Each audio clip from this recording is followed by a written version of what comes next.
Hey friends, I recently noticed that almost 80% of viewers who enjoy these videos haven't subscribed yet. If you like the stories and want to see more, please take a moment to hit that subscribe button. It really helps the channel grow.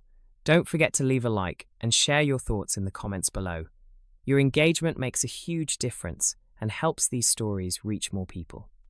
Thanks so much for being here. By the way, where are you watching from? Drop your location in the comments. I'd love to know. It wasn't an army. It was one cockroach. A single German cockroach, moving with that arrogant, unhurried swagger that made Kenji's blood boil. It skittered across the scroll, in his times tokonoma, times the sacred alcove of his traditional Japanese home, leaving invisible trails of filth on everything he held pure. Kenji lived by precision. His home, with its polished dark wood and minimalist serenity, was his fortress against chaos. Every surface gleamed. Every object had its place. This pest wasn't just an inconvenience, it was a personal insult, a violation. He couldn't simply crush it. He had to times erase times it. So he fetched 4 cans of industrial-grade insecticide. He sealed every window, taped the Times Shoji Times screens, blocked the vents. He turned his home into a chemical tomb. This wasn't pest control, it was vengeance. He sprayed until the air became a thick, choking fog, until he could barely breathe, until the room was drowning in flammable propellant. Then came the spark. Maybe from the ceiling fan, maybe from a loose wire, it didn't matter. The explosion threw him clear onto the Times tatami Times mat outside, ears ringing, as his sanctuary erupted into a roaring inferno. And one thought haunted him. Asterisk. Was that thing still alive? Asterisk. Kenji woke at 5:47 a.m. every morning. Not 5:45, not 5:50, exactly 5:47, 3 minutes before his alarm, because his body had internalized the rhythm of perfect order. He would rise from his futon, fold it with hospital corners, and store it in the Times Oshier Times closet. Then came the cleaning, the sweeping, the careful arrangement of his slippers at precise right angles to the doorframe. By 6:30, he would kneel in the center of his main room, hands on his thighs, breathing in the silence of his traditional Machiya townhouse. This home was his masterpiece. Dark wooden beams crossed the ceiling like the skeleton of some ancient temple. Tatami mats covered the floors, their woven rush scent mingling with incense. Paper shoji screens filtered the morning light into something soft and reverent. In the Times tokonoma asterisk, a scroll depicting a mountain landscape hung above a single ceramic vase empty, because Kenji believed true beauty required nothing excessive. His neighbors called him eccentric. His co-workers whispered that he was rigid, cold, impossible to please. They didn't understand. They lived in apartments cluttered with chaos, where mail piled up and dishes sat unwashed. They accepted disorder as inevitable. Kenji rejected it. His philosophy was simple. Asterisk wa times harmony. Everything in balance. Everything in its place. A life of intentional simplicity where every object served a purpose and every surface remained unmarred. He had spent 5 years restoring this home, stripping away decades of neglect, sanding and polishing until the wood gleamed like liquid amber. This wasn't just a house. It was a statement, a fortress, a physical manifestation of his belief that chaos could be controlled, that life could be tamed through discipline and attention. The universe, he believed, rewarded those who maintained order. He was wrong. The flaw in Kenji's philosophy wasn't his love of cleanliness. It was his pathological inability to tolerate even the smallest disruption. A crooked picture frame could ruin his entire day.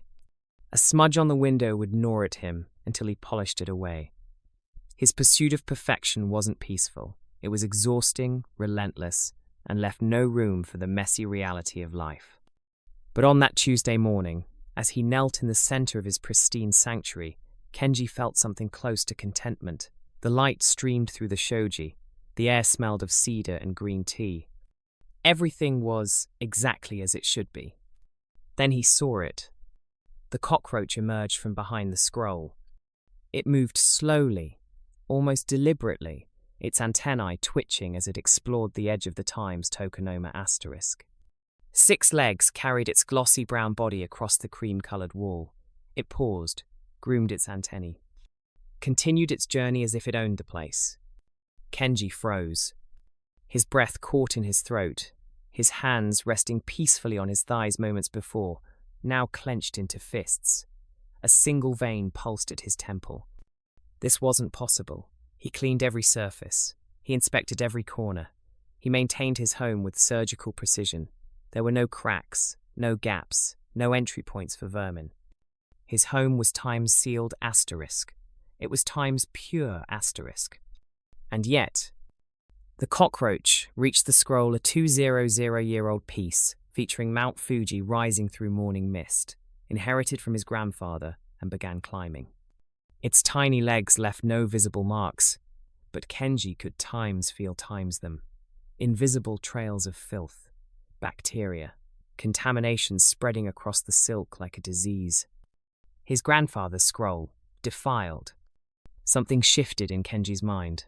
The careful, measured control he prided himself on, the discipline that governed every aspect of his life, cracked. This wasn't just a pest problem. This was personal. This creature had invaded his sanctuary, violated his sacred space, and demonstrated that despite all his efforts, despite all his rituals and routines, chaos could still penetrate his perfect world. The Cockroach paused at the top of the scroll, as if surveying its conquest. Kenji stood slowly. His legs trembled. His jaw ached from clenching. Every meditation technique, every breathing exercise, every lesson in maintaining times evaporated in the face of this single, arrogant insect. "You," he whispered, his voice hoarse. "You don't belong here." The Cockroach, naturally, ignored him. It began descending the wall toward the vase. Kenji's mind raced through options. He could crush it, but that would leave a stain. He could trap it, but what if it escaped? What if there were more? What if this single visible cockroach represented a hidden infestation, lurking behind his walls, breeding in the darkness, multiplying while he slept? No, crushing wasn't enough. Trapping wasn't enough. He needed to eradicate it. Not just kill it, but ensure that nothing remained. No eggs, no bacteria, no possibility of return. His breathing quickened. His hands shook. The measured, meditative man who had knelt peacefully minutes ago no longer existed. In his place stood someone else, someone whose need for control had twisted into something dangerous. The cockroach reached the tatami mat and scurried toward the corner. Kenji didn't move to stop it. He was already planning. This wasn't just pest control anymore. This was war.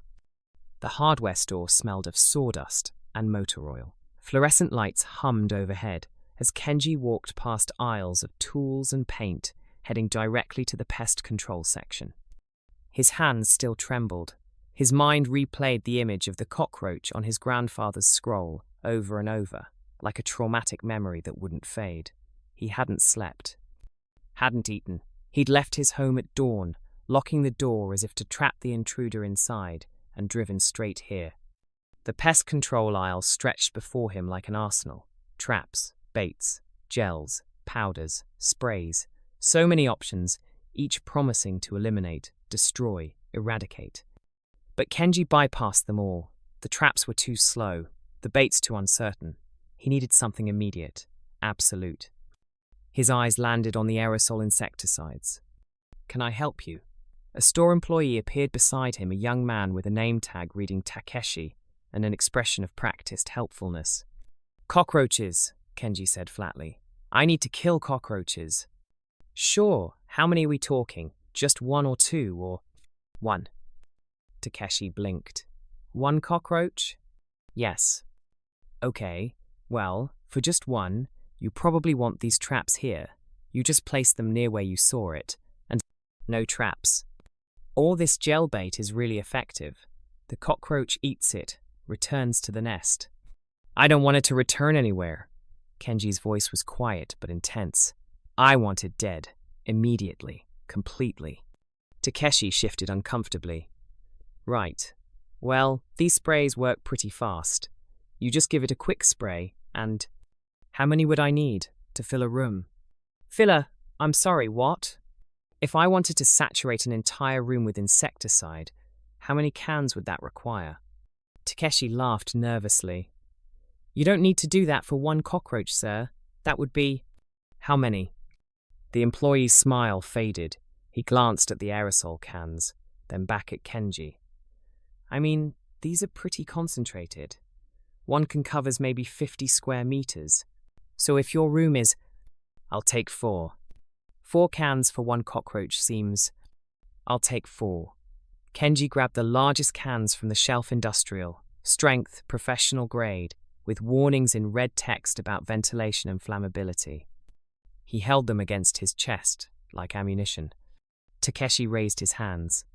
Sir, I should mention that these are really strong. You need to ventilate properly, and the warning label says… I can read. It's just that using too much in a closed space could be dangerous. The propellant is highly flammable, and if there's any spark or flame… There won't be. But I know what I'm doing. Kenji walked to the register, his arms loaded with chemical weapons, his face set in grim determination. The cashier scanned the cans without comment, though her eyebrows rose slightly at the quantity. That'll be 8,400 yuan, she said. Kenji paid without hesitation. As she bagged the cans, she asked, Big infestation? Something like that. He carried his purchase to the car, placed the bag carefully in the passenger seat, and drove home. The morning sun was bright and cheerful, completely at odds with the dark satisfaction growing in his chest. In his mind, he was already planning the execution. He would seal the room, deploy overwhelming force, create an environment so toxic that nothing times could survive.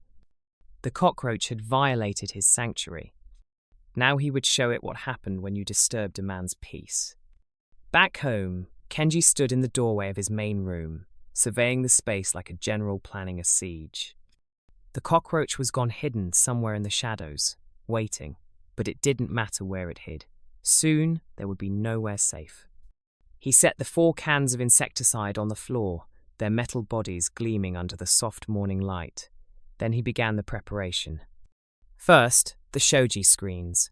He pulled out rolls of painter's tape and methodically sealed every edge where the paper screens met the wooden frames. The tape went down smooth and tight, creating an airtight barrier. No gaps, no escape routes. Next, the windows.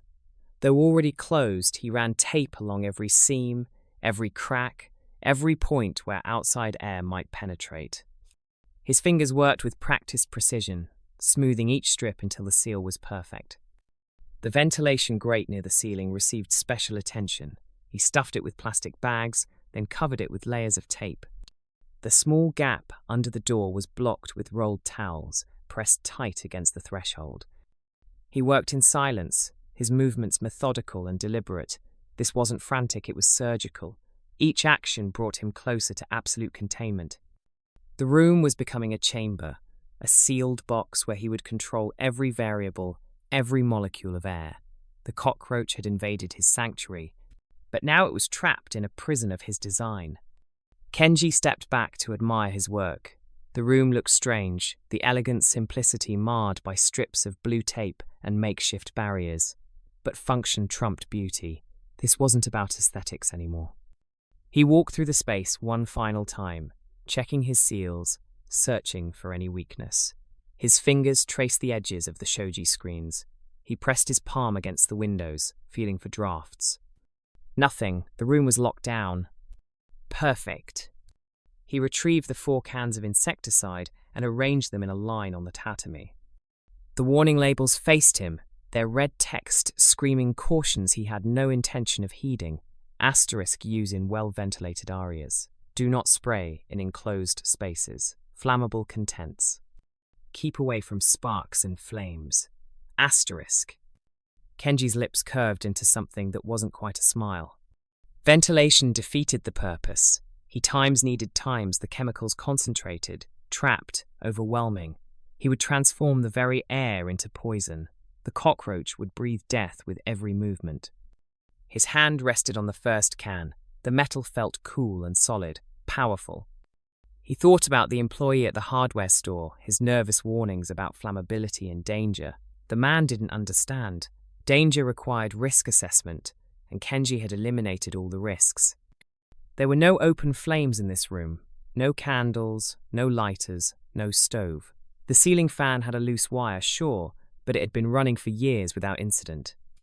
The probability of a spark was negligible. Everything was under control. He picked up the first can, his thumb resting on the trigger. The cockroach was in here somewhere behind the wall scroll, under the tatami, inside some invisible crack. It didn't matter. Soon, every molecule of air would be lethal. Kenji took a deep breath of clean air, knowing it would be his last for a while. Then he pressed down. The first spray hissed out like a serpent's warning. Kenji held down the trigger, sweeping the can in broad arcs across the room. The chemical smell hit immediately, sharp, acrid, burning the inside of his nose.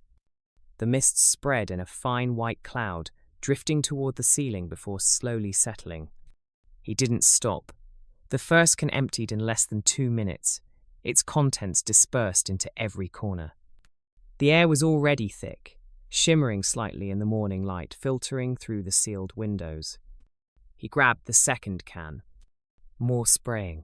More chemical fog. The mist was no longer settling, it was accumulating, creating a haze that blurred the edges of the room. Kenji's eyes began to water. His throat burned. Each breath felt like inhaling fire, but he pushed through, his determination overriding discomfort. The scroll on the wall disappeared behind the white curtain. The vase became a ghost of itself. The tatami beneath his feet vanished from view. Third can. The sound of the spray became rhythmic, almost meditative. Asterisk hiss, hiss, hiss. Asterisk Kenji moved through the room like he was performing a ritual, anointing every surface, every shadow, every possible hiding spot with chemical death. His lungs screamed, his eyes burned so badly that tears streamed down his face. But he kept going, kept spraying, kept saturating the air, until the room was no longer a room but a pressure cooker of vaporized insecticide. Fourth can. This was it, the final deployment. Kenji emptied it completely, holding the trigger down until nothing remained but empty hissing. The fog was so thick now that he could barely see his own hands. The air felt heavy, viscous, as if he were breathing liquid. He stumbled backward, his foot catching on something, maybe the edge of a tatami mat, maybe nothing, his equilibrium destroyed by chemical exposure. His hand found the doorframe. He gripped it, pulling himself toward the exit. The towel seal came loose as he yanked open the door. He fell through the opening, collapsing onto the times in Gawa times the narrow veranda that wrapped around the exterior of his home. Clean air flooded his lungs. He coughed violently, his body purging the poison he'd been breathing. Behind him, through the open door, the room looked like something from a dream or a nightmare. The white fog hung suspended, unmoving in the sealed space. Nothing was visible beyond the first meter of the doorway. It was as if the room had been erased, replaced with a cloud of pure toxicity. Kenji lay on the wooden veranda, gasping, staring up at the clear blue sky. His heart pounded, his head spun, but beneath the physical distress, he felt something else. Satisfaction. That cockroach was dead. It had to be. Nothing could survive in there. Nothing could breathe that air and live. He had won. Kenji closed his eyes, letting his breathing slow, letting his body recover.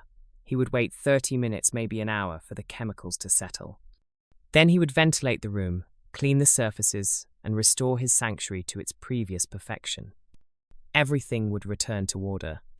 Everything would be pure again. He didn't notice the faint electrical smell drifting from the ceiling fan inside, didn't see the tiny spark arcing between frayed wires, invisible in the chemical fog, didn't realize that he hadn't won anything at all.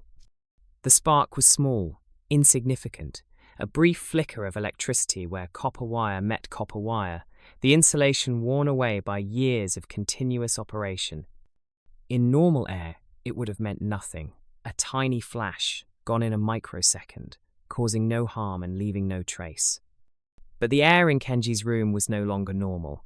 It was a fuel-air mixture, saturated with flammable propellant, from 4 industrial-grade aerosol cans. The molecules hung suspended in the sealed space, waiting. The concentration had passed optimal, entered excessive, and achieved something close to perfection. All it needed was ignition. The spark found the vapors. Chemistry took over. The reaction began at the molecular level, propellant molecules breaking apart, releasing energy, generating heat. That heat ignited neighboring molecules, which ignited their neighbors, and the chain reaction propagated outward at supersonic speed. This wasn't a fire, this was a detonation. The explosion was instantaneous. The overpressure wave expanded faster than sound, converting the entire volume of trapped chemicals into a concussive blast. The shoji screens disintegrated. The windows exploded outward, glass fragmenting into thousands of projectiles. The walls bowed, the wooden beams cracked, and the ceiling lifted before slamming back down. The sound was apocalyptic. Not a bang, but a times boom times a deep concussive roar that rattled windows 3 blocks away. Car alarms triggered in sequence down the street. Birds erupted from trees. Dogs howled. Kenji, lying on the Times in Gawa Times just outside the door, was thrown clear by the blast wave. His body lifted and tumbled across the small garden, landing hard on the gravel path. His ears rang so loud that the world went silent. He couldn't hear the cracking timber, couldn't hear the secondary explosions as household items ignited, couldn't hear his own voice shouting wordlessly. He rolled onto his back, disoriented, his vision blurred. The sky above was still blue, peaceful and indifferent. Then the smoke came. Black and thick, it poured from every opening in the structure.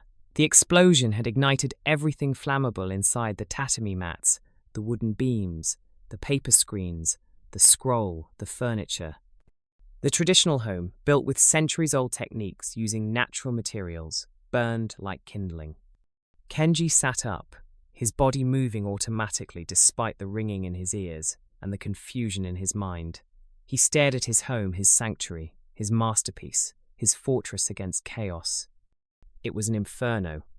Flames erupted from the destroyed windows. The roof sagged as support beams gave way. Smoke billowed into the clear morning sky, a dark column visible for kilometers. He tried to stand, but his legs wouldn't support him. He crawled forward instead, one hand reaching toward the burning structure as if he could somehow stop it, could somehow undo what had just happened. But there was no undoing this. His home, 5 years of restoration, decades of his grandfather's memories, centuries of architectural tradition was being consumed by fire. The dark wood that had gleamed like amber was now blackened and cracking. The Times tokonoma, Times where his grandfather's scroll had hung, was a furnace. Everything was gone.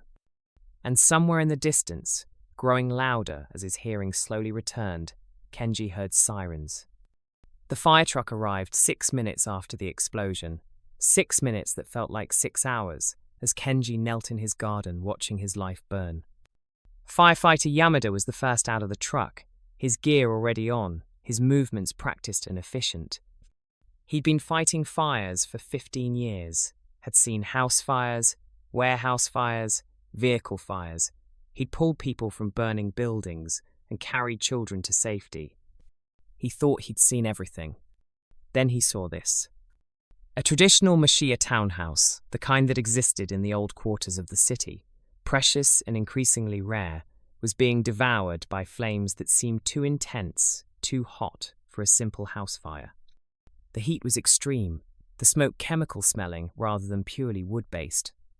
And in the garden, a man knelt on the gravel path, staring at the blaze with an expression Yamada couldn't quite read. Not shock, not grief. Something else, something distant and broken. "Sir," Yamada called, approaching cautiously. "Sir, are you injured?" Kenji didn't respond. His eyes remained fixed on the burning structure. Yamada waved to his team, signaling them to begin deploying hoses. He crouched beside Kenji, checking for obvious injuries. No blood, no burns. But the man's clothes smelled strongly of chemicals, and his eyes were red and watering. "Sir, I need you to move back. It's not safe here." Yamada gently touched Kenji's shoulder. Kenji flinched, as if waking from a trance. He turned his head slowly, looking at Yamada with unfocused eyes. "What happened here?" Yamada asked. Kenji's mouth opened, closed, opened again. There was a cockroach." Yamada blinked. "A cockroach?" "On my grandfather's scroll. It was, contaminating everything. I couldn't just—" Kenji's words tumbled out incoherently, his hands gesturing at the burning building. "I sealed the room, used the spray, 4 cans. It was supposed to be controlled.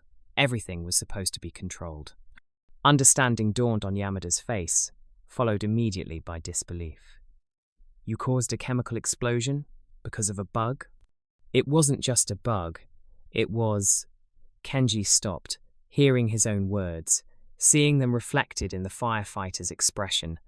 The absurdity crashed over him like a wave. Oh God. Behind them, water began arcing onto the flames. The hoses hissed and steamed as they fought the inferno, but the damage was done. The structure was collapsing, the roof caving in with showers of sparks and ash. Yamada helped Kenji to his feet, guiding him away from the heat and smoke. Other emergency vehicles were arriving in ambulance, police cars. Neighbors gathered at a safe distance, their faces showing shock and morbid curiosity. As they walked, Yamada glanced back at the burning building. In 15 years, he'd never responded to anything like this. A man had destroyed his own home trying to kill a single insect. The traditional architecture, irreplaceable and beautiful, was being reduced to ash over something so trivial it would have been comedy if it wasn't so tragic. "The scroll," Kenji mumbled as paramedics rushed forward. "My grandfather's scroll, 200 years old. I was trying to protect it." Yamada said nothing. There was nothing to say. The scroll was gone. The house was gone.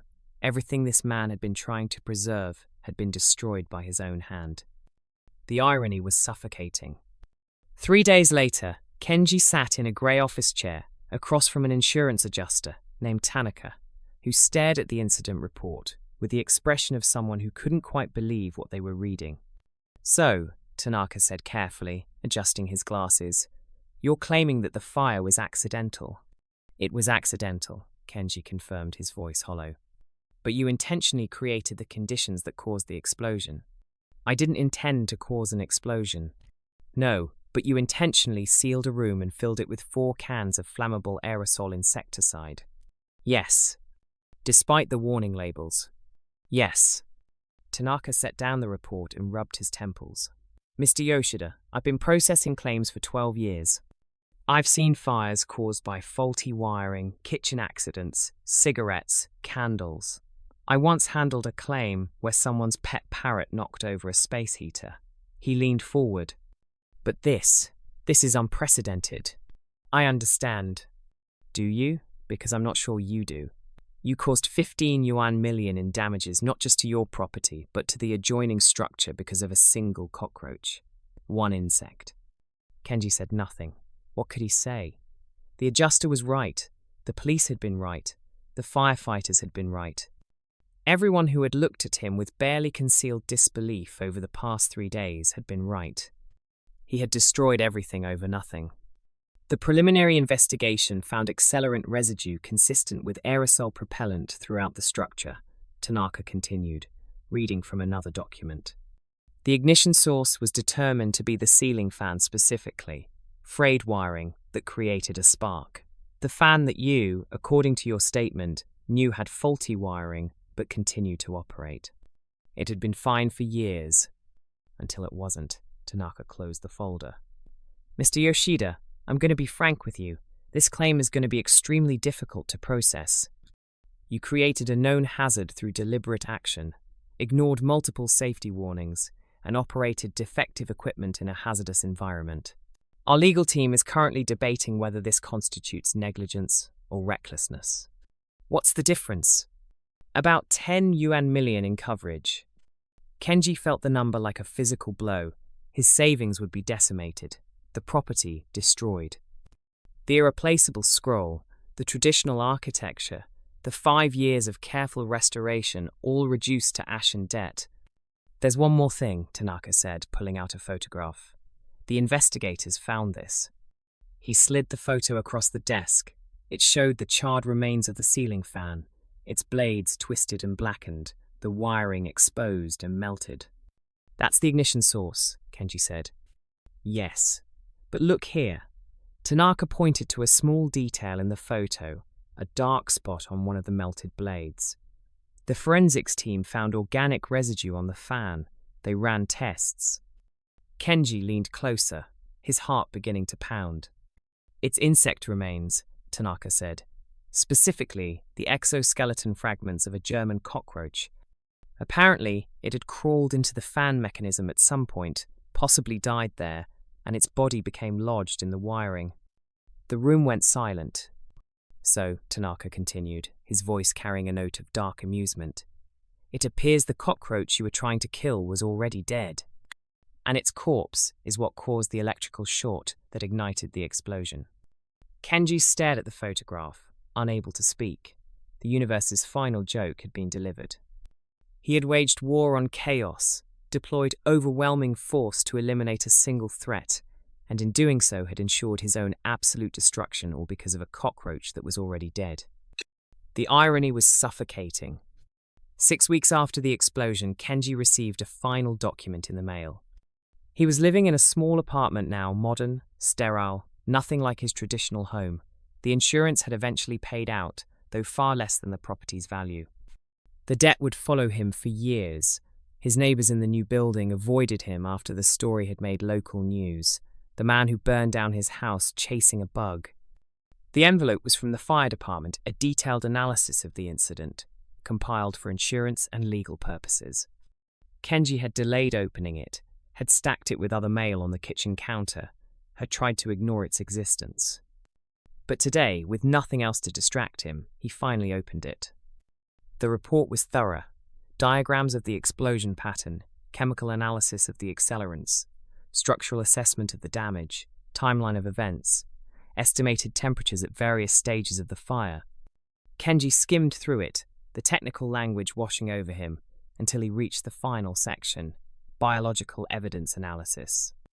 He read it once, then again. Asterisk. Despite extensive searching of the debris, no definitive insect remains were recovered from the main room origin point. The extreme temperatures, estimated 800 to 1000 degrees Celsius at peak, would have completely incinerated any organic material, leaving no recoverable trace. The insect remains found in the ceiling fan mechanism were determined to be several weeks old, unrelated to the subject insect described by the property owner. Asterisk. Asterisk. Given the intensity of the thermal event and the complete combustion of all organic materials in the room, it is impossible to confirm whether the target insect was present at the time of ignition or whether it successfully escaped the sealed environment prior to explosion. Asterisk. Asterisk status of target organism. Unknown. Asterisk. Kenji set down the report and walked to his window. The view from his new apartment was unremarkable. Another building, a parking lot, a convenience store with flickering neon signs. Somewhere in this city, there might be a German cockroach. It might have survived his chemical assault, crawled through some microscopic gap he'd missed, and escaped before the explosion. It might be living in someone else's home now, scurrying across their walls, completely unaware that it had destroyed a man's life. Or it might have died in the blast, vaporized so completely that not even ash remained. He would never know. The not knowing was almost worse than confirmation of failure would have been.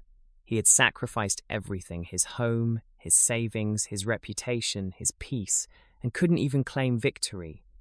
The cockroach, by simply being unverifiable, had achieved a final, psychological triumph.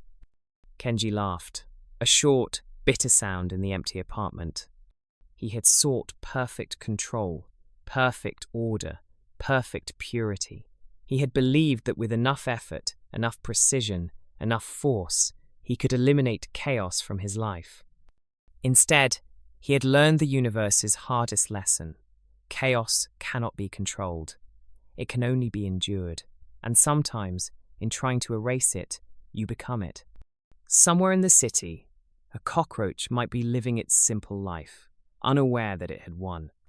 Or it might be dead, its victory posthumous, but no less complete. Either way, Kenji had lost everything. And the absurdity of that loss would haunt him far longer than any insect ever could.